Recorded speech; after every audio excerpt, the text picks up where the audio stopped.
Hi there, folks, and welcome to our preview of racing on Friday, the 28th of October. We're speaking to you on a Thursday night. I've got Nino Podesta with me here. We're talking about the big meeting that is the Tab for Racing Algoa Cup. Fairview's Day of Giving, it's titled, and there are 9 races on the program. And what a pleasure, Nino Podesta, it is to open up a card and to see fields of this size, as opposed to some of the meetings that we've been fed lately. It really is a treat to have competitive racing like this. Yeah, Nico. Good evening, Nico. Yeah, I agree with you 100%. Nice big fields, and now there's a chance to make money. Well, I hope you've looked at the card, because I haven't yet. Indeed, it's a competitive card. That's where, that's where the payouts are. So it's hopefully that we get it right.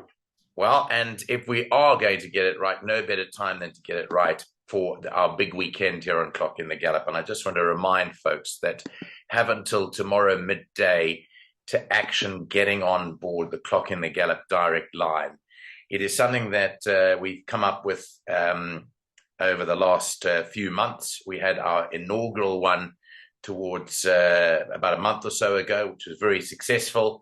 And people that have come on board are certainly happy and appreciative that they did come on board, because whilst not everything is correct, and everyone will admit that, the analysis by our team certainly makes it well worthwhile. And for those people that don't have a chance to study, don't have a chance to look at a book, there's no better money spent. And Nino and myself know what effort and time gets put into this. We're joined by Neil Andrews and the Ghost Rider and Lyle Cooper. And Nino, it really is a good time for us really to bond with each other and to find out what we like and to put it all together for our patrons. Yeah, Nico, absolutely. That's what we do, and that's what we try and dish out to our clients. And we all put in big efforts into this, and we try our best, and hopefully we can get it right this weekend.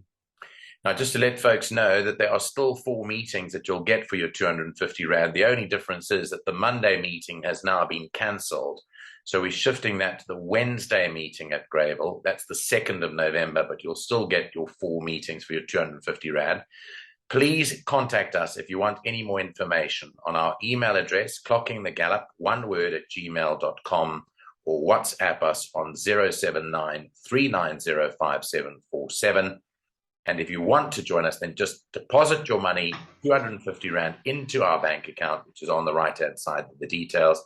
But use your name and your mobile number, please, as the reference. And we're looking forward to giving you all that information starting from tomorrow. Right, let's get cracking. We have got Nino with his selections. Nino's got a best bet, he's got a value bet, and he's got a bipot to show us as well. So let's go straight into it, Nino. How do we start off the day? No scratchings as of Thursday evening. We're recording this about 7:30 in the evening. No scratchings to note on the card. But bring us up to speed with your first race. Now, judging by what you've given me for race 1, it looks like you think it's open, because you've put in quite a few numbers here. Yeah, Nico, I do. I think it's a tricky little race to start off with, but luckily it's not part of the exotics. So we don't have to spend too much time on this card, but just analysing it, we look at number 1, Tiger's Eye, from the Kelly Mitchley stable. We all support her, and hopefully it does well, but it hasn't run since Feb of this year. That makes it 8. She hasn't run for 8 months, but 2 good runs over the 1200. I think Emily's Spirit is better over the 1000. I think she'll struggle over the 12. So I've come down to Flowers of Night, Burning Moon, and Tiger's Eye, and number 10, Kilmoniveg. How do you pronounce that name? Kilmoniveg. I think you liked this a bit last time. You said to me it may run a good race. It was a well-bred horse. Yeah, it ran 4th, but there was only 4 horses in the race. I remember that day. Yeah. I think 3 horses were scratched at the start. Yeah. And then, Nico, we just have to keep an eye on this very, very well-bred horse, number 9, Hazy Crazy Night. We keep an eye on that when it goes over distance. I don't know if you remember the mother, I do. Nightingale. I do remember her. Yeah. Top class filly, Nightingale. It was trained by Mike Bass, I think. It was trained by Mike Bass. Yeah, it was trained by the Basses. What a day! I think she's going to need. What a day! I'll tell you next time. This horse goes down in the black book. Next time she runs, if she doesn't cause an upset tomorrow, next time over 1600, I think we'll make some money with it. So, yeah, I'll put it in brackets. I think, sorry, this should be 5, not 6, the selection. Oh, okay. I put 6. 5 flowers. I think I made a mistake. It should be 5, 8, 1, 10. Well, it isn't part of the exotics, but maybe that's a good sign. Okay, so 5 is tipped to win. Flowers of Night. I was going to ask you why you like Karoo Magic. No, I don't. Yeah. It's a mistake. Sorry, Nico. Yeah. My eyes are getting bad. The older you get, the sight starts to go. Okay, so the fitting of the blinkers to Flowers of Night should make all the difference. That's the way. Yeah. That's it. And Kamala back on. I think they put the blinkers on to make it to sharpen it up over the 1200 because it's been running over 1400, but not a strong field. So it's got to have a chance. Burning Moon, not a bad run behind Tipsy Tina, but that was a very weak field. I remember that brass, not the brass horse, but Divine Design was in that race. That's been no, that is a brass. beaten. You can say that word brass because it is a brass. Yeah, well, it kept on getting beaten, so the field wasn't strong. I'm just keeping my eye out on this number 9. See how it goes tomorrow. That's the horse that I'm keen on. Okay, let's move on to the second race. Small field for the start of the bipot. 8 fillies and mares, 95 handicap. It's 1,000 meters. You haven't made a mistake here. Fedra's good to win, and she's now trying to reel off 6 wins in a row, but 7 out of 8. Unbelievable how she's gone. She's won 6 out of her last 7, and the that she beat last time was top class. I mean, surely she should beat a field of this nature. I know she's a little bit out at the weight with horses like Civil Rights and Stolen Kiss, but she's back over the 1,000. I think she's best over the 1,000. And the way she won over 12 last time out, beating Clifftop, was nothing short of. I was impressed, very, very impressed with that run. I didn't think she'll do it over the 12.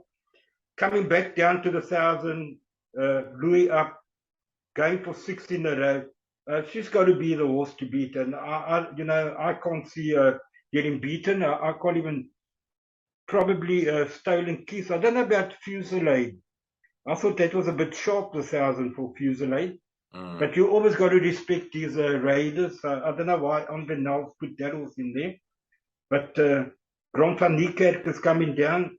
You got to have a second look at that. So Fedra, Civil Rights, Fusillade, and Stolen Kiss. But I think Fedra will do it, Nico. Okay, so Nino's on Fedra. I respect Andre Nels' call because he is picks his and chooses. He's got 4 horses. I'd respect them right throughout the card, as you know. Whenever they do visit this Eastern Cape venue, they do really well. So I think that's the biggest danger, actually, to the horse that you're tipping.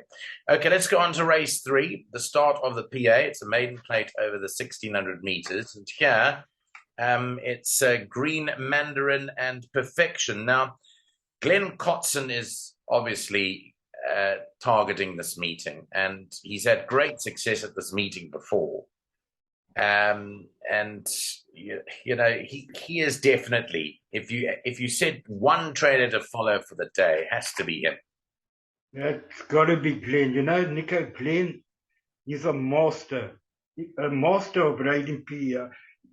To me, he's the best rider of PE out of all the visiting trainer. He just knows how to place their horses. Now, I make this a 2-horse race, but I'm going with very strong on Green Mandarin.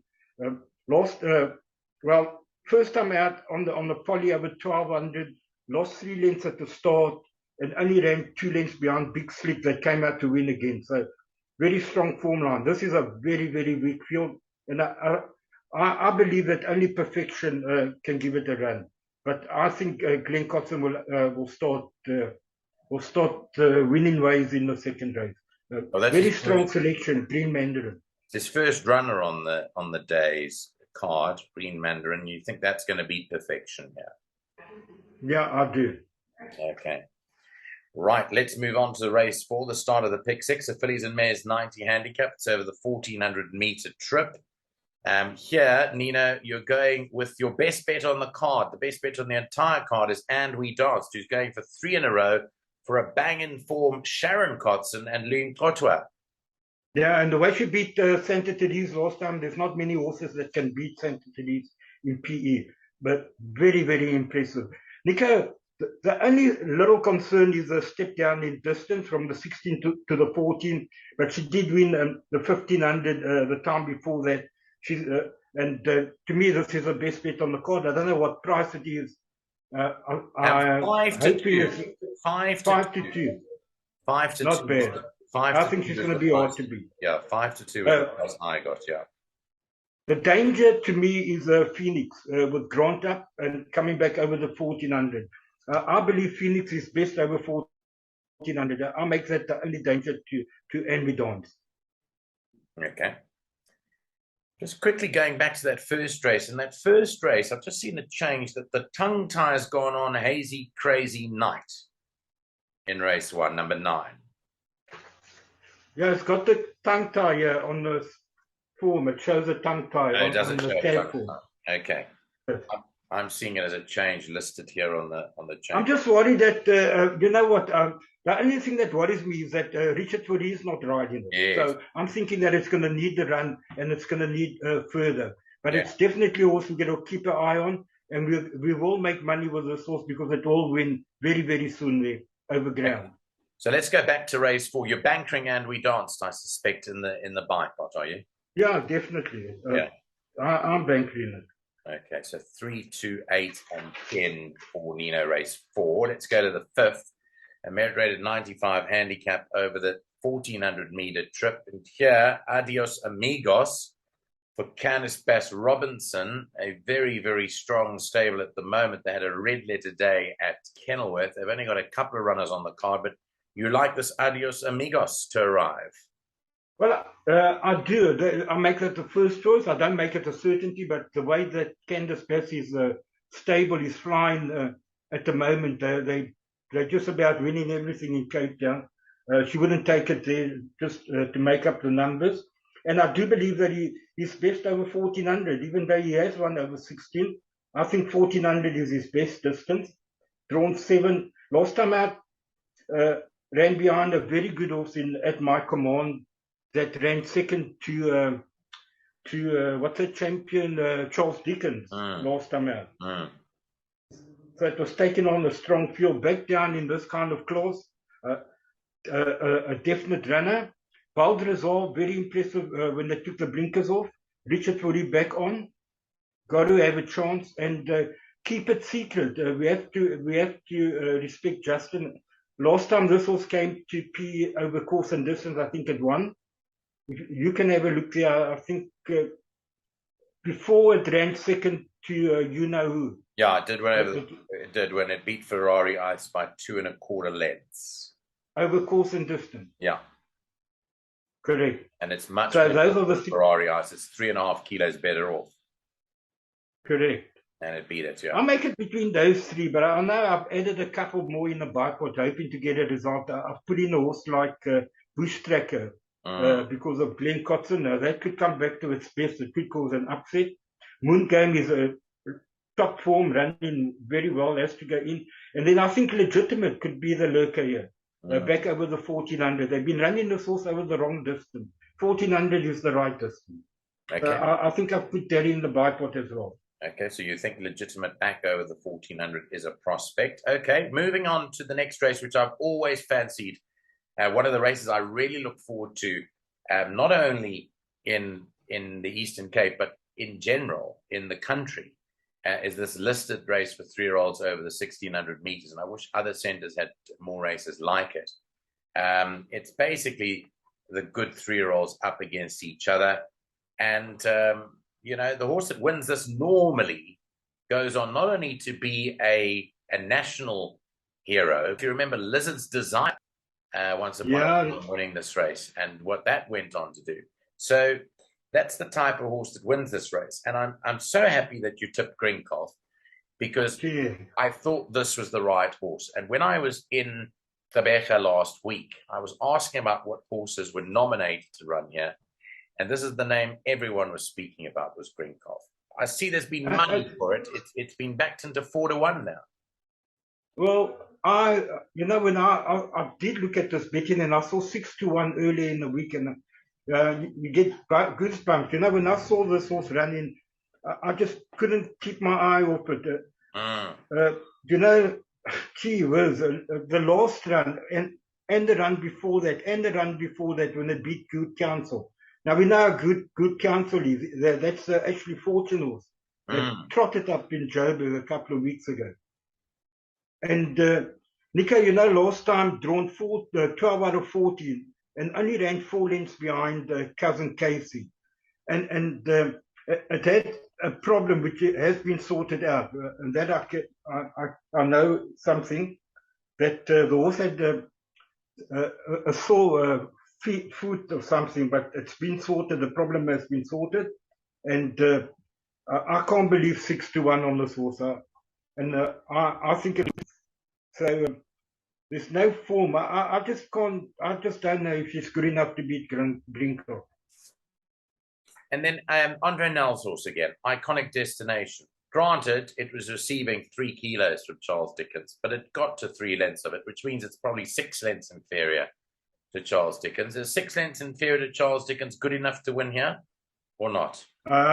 Yeah, it is. But, it was a small field and something had to run second that day. And the way Charles Dickens just pulled away, it could have been, the distance could have been even bigger.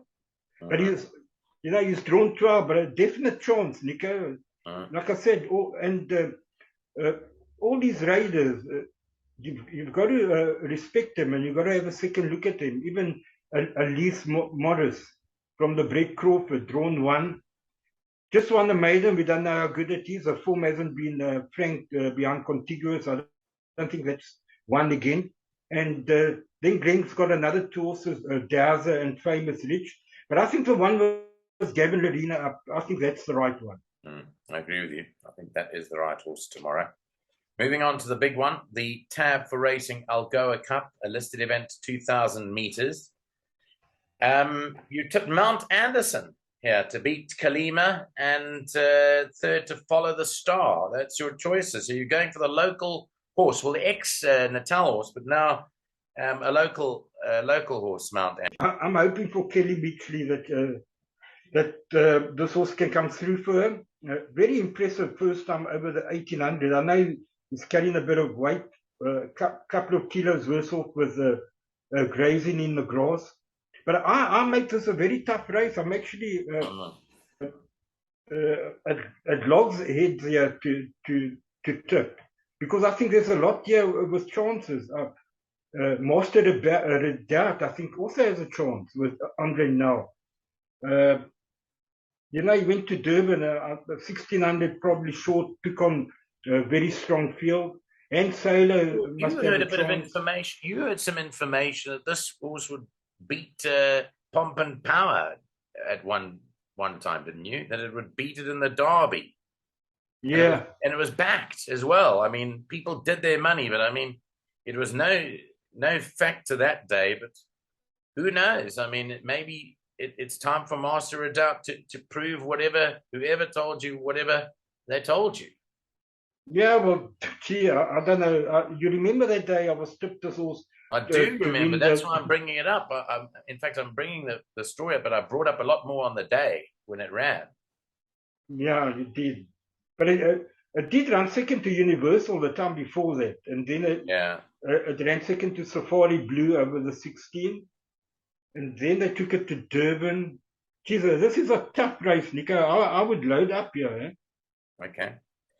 Yeah, but that's your first choice, the locally trained Mount Anderson. As we move on to the 8th, which is a pinnacle stakes over the 1100 meters, race 8, you're going for Cruise Control, who seems to be in cruise control. JP van der Merwe's riding again, and both times he's ridden it, it's ended up being a winner. Yeah, and she's getting better. Very fast, Billy. Very impressive. I think Gelding. she's going from... Hey? It's a gelding. I mean, yeah, a gelding. Very impressive winner. She's won over the 1100. I don't think that will be the problem. And the only danger has to be cliff top. So I'll make this a race in two between Cruise Control and cliff top. But I'm in the camp of Cruise Control. And you've been a cliff top fan, haven't you, in his most recent races? He hasn't run badly. It's just that he hasn't got his head in front. Yeah, you know, and very disappointing last time, Nico. And I think the drop down from the 12 to the 1100 is not ideal. I would have preferred him over 12. Yeah. And for that reason, I'm going with Cruise Control.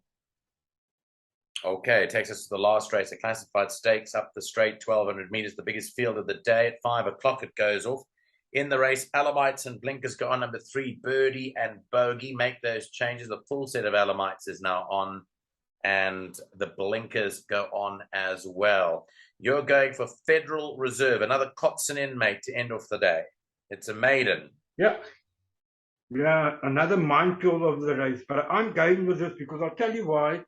The form lines of this horse are very, very strong. Now, even start in a maiden when she ran 9 lengths beyond Street Outlaw. That day, if you have a look there, a horse called Real Jamin ran second that day. Ran second behind Street Outlaw. Now, we all know what Real Jamin has done. I think she's won 3 on the trot in Cape Town. Yeah. Right? Then she ran behind Trompy, and that's come out to win. Then behind Royal Aussie, I think Galactic Pass was in that race. Yeah, Royal Aussie's one of the favourites to win the big race in Cape Town on Sunday, isn't it? And that's come out to win again. And Galactic Pass has won 3 in a row. And the last run behind Paul the Norm, that's come out to win. So even though it's still a maiden and carrying 60 kilos, the form lines are very, very strong, Nico. And the field she's taking on tomorrow is not, it's not a very strong field at all. So even though she's a maiden, I think she can win it. Yeah. I've got I've got my doubts at 60 kilos. I must be honest. I haven't studied the form, but I don't know the profile of the horse. I just have my doubts giving weight to some of these older horses. The horse you've tipped for second interested me a little bit, Cracklin Rosie, because she's a newcomer to the province and now with Cliffy Miller. Yeah. But you don't think the 12 is a bit short for Nico? Drawn 1, but it's got Richard Fourie on. Yeah. But if you have a look at her, she was also beaten by a maiden. Betty Boop was a maiden. And I think there was not much in the weight. I think Betty Boop carried 58.5. I'll have to look at it closely, but they're very good horses. Royal Aussie, Trompy, Street Outlaw, Pas de Nom. The form lines look good. Crackling Rose is second. Third, you've gone for 9, Big Sky Country. I think last time you tipped as a value bet, ran 6 lengths off them. Not bad.